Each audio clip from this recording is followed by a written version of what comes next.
नमस्कार दोस्तों, आप सभी का स्वागत है आपका अपनी यूट्यूब चैनल पढ़ाई तक में। आज की इस वीडियो में सीजीपीएससी के द्वारा ले जा रहे चपरासी भर्ती परीक्षा 2022 के गणित के मोस्ट इम्पोर्टेंट प्रश्नों को देखने वाले हैं, जो कि इसका 10वां भाग है।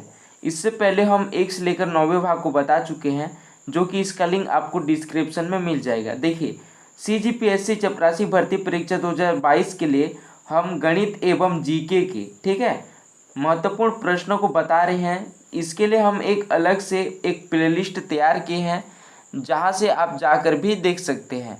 तो चलिए आज का प्रश्न देख लेते हैं। प्रश्न एक में ये पूछा गया है कि एक रेडियो को 680 रुपये में बेचने पर एक दुकानदार को 120 रुपये का घाटा होता है। 120 रुपये का लाभ कमाने के लिए रेडियो को कितने में बेचना चाहिए। ठीक है, हमें ये प्रश्न में पूछा गया है। देखिए, प्रश्न को एक बार अच्छे से समझ लेते हैं कि प्रश्न में पूछा क्या गया है। ठीक है, एक रेडियो को 680 रुपये में बेचने पर जो दुकानदार है उसको 120 रुपये का घाटा होता है। तो 120 रुपये का लाभ कमाने के लिए उस रेडियो को कितने रुपये में बेचना चाहिए। देखिए, तो सबसे पहले तो ये पता लगाना चाहिए कि दुकानदार उस रेडियो को लिया कितना है। ठीक है, कितने में लिया गया है। तो देखिए, इसका क्रय मूल्य, ठीक है, क्रय मूल्य तो देख लेते हैं कि जो दुकानदार है उस रेडियो को कितने रुपए में लिया है। तो देखिए, जो दुकानदार है 680 रुपये में बेचता है तो 120 रुपये का घाटा होता है।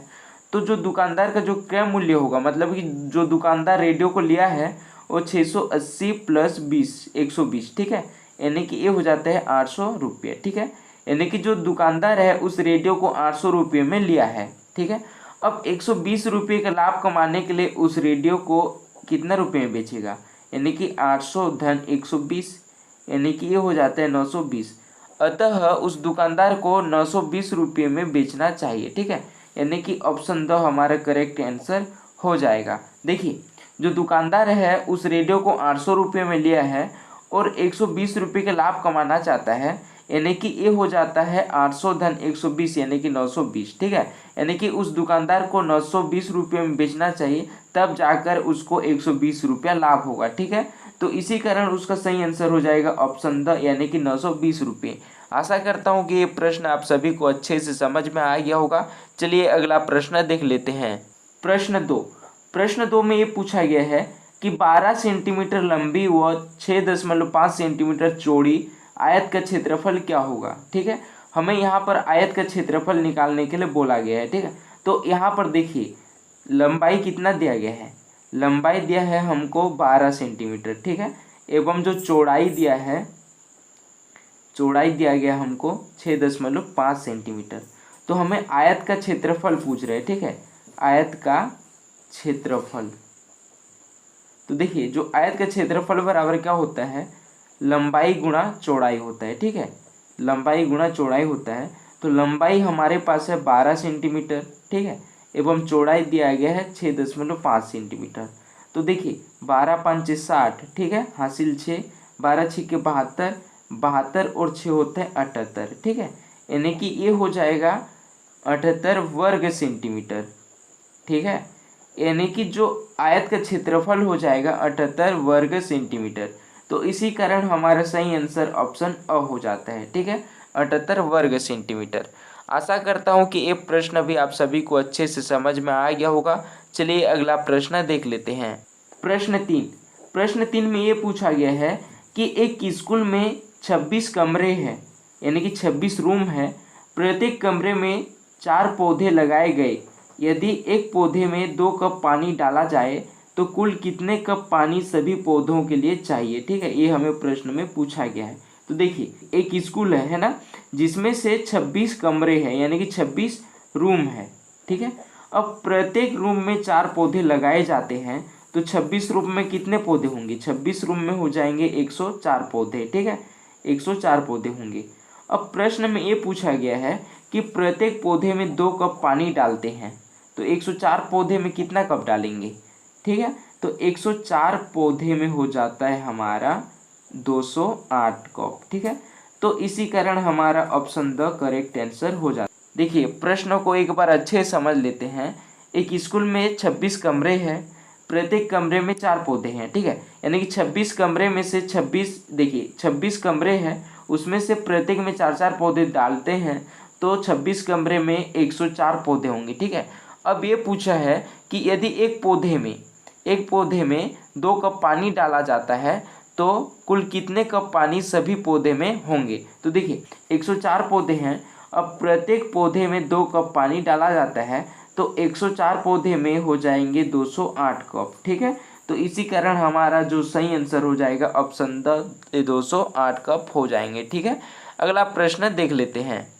प्रश्न 4 में ये पूछा गया है कि एक 5 रुपये के सिक्के का भार 9 ग्राम है। अनु के बैग में 5 रुपये के सिक्कों का कुल भार 9 किलोग्राम है।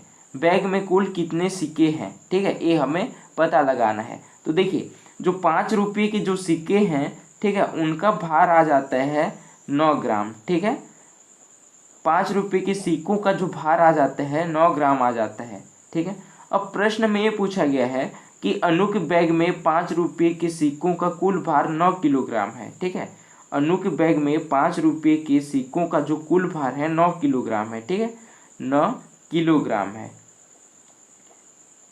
तो बैग में कुल कितने सिक्के होंगे हमें ये पता लगाना है। तो देखिए 5 रुपये का भार, ठीक है, 5 रुपये सिक्कों का भार यानी कि 9 ग्राम होता है। तो 5 रुपये का जो भार है उसके बैग में 5 रुपयों के सिक्कों का जो भार है 9 किलोग्राम है, यानी कि ये हो जाता है 9 गुणा 1000 ग्राम, यानी कि उसके जो बैग में है 9000 ग्राम। ठीक है, 9000 ग्राम के सिक्के हैं 5 रुपये के।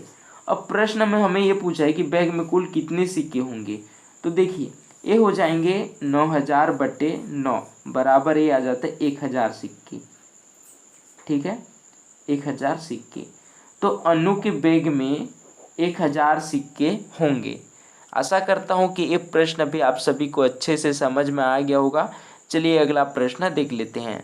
प्रश्न 5 में ये पूछा गया है कि संख्याओं 2, 3, 6, 9 का औसत ज्ञात कीजिए। ठीक है, तो देखिए औसत बराबर होता है प्रेक्षणों का योग बटे प्रेक्षणों की संख्या। ठीक है, औसत बराबर होता है प्रेक्षणों का योग। ठीक है, प्रेक्षणों का योग बटे होता है प्रेक्षणों की संख्या, प्रेक्षणों की संख्या। ठीक है, अब यहाँ पर देखिए प्रेक्षणों की संख्या मतलब कितना संख्या दिया गया है, 4 संख्या दिया गया है। ठीक है, अब प्रेक्षणों का योग मतलब होता है 2 धन 3 धन 6 धन 9। ठीक है, अब प्रेक्षणों की संख्या मतलब होता है 1 2 3 4, यानी कि कितने संख्या है, 4 संख्या है। ठीक है, अब देखते हैं कि 2 और 3 होता है 5, 5 और 6 होता है 11, 11 और 9 होता है 20। ठीक है, 20 बटे 4, तो ये हो जाता है 4 एकम 4, 4 5 6 20, तो ये हो जाता है 5, यानी कि जो औसत हो जाता है 5 हो जाता है। ठीक है,